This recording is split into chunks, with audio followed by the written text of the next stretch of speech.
വന്നു മീരെ കൊണ്ടുപോവാൻ. ഏട്ടനെവിടെ? എവിടെ ഭരതൻ?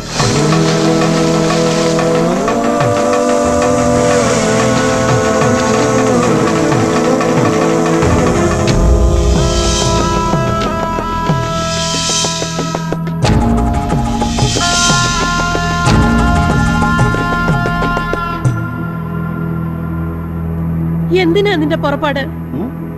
ഒട്ടം കളിക്കണ്ട. എന്താ പറയാ? എന്താ നിന്റെ ഉദ്ദേശം? എനിക്കൊന്ന് പുറത്തു പോകണം.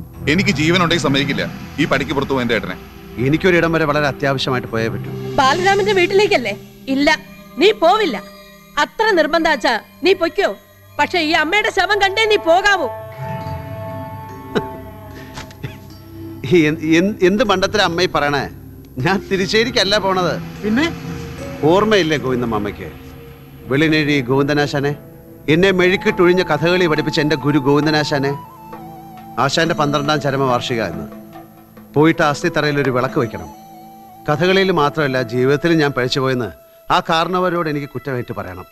ഏട്ടാ മാറ് പ്രഭാകര, മാറ് പ്രഭാകര.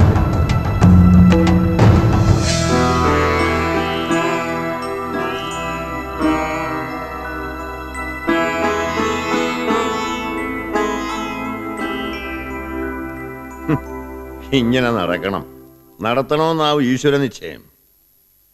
പണവും പദവിയും തറവാടിത്തും ഒക്കെ ഉണ്ടായിട്ട് എന്താ കാര്യം? ഒരു കാര്യവുമില്ല. ഒക്കെ നിശ്ചയിക്കണത് ഈശ്വരന്മാർ. ഈശ്വരന്മാരുടെ ജോലി നമ്മളേറ്റെടുത്ത് ചെയ്യാൻ തുടങ്ങി വെച്ചാ അവർക്ക് തൊഴിലില്ലാണ്ടാവില്ലേ? തൊഴിലില്ലാച്ചാ പട്ടിണിയാവില്ലേ വിശ്വനാഥ ഈശ്വരന്മാര്?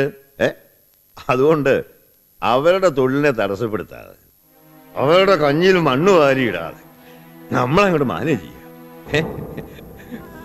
വഴങ്ങിക്കൊടുക്കുക. എന്താ?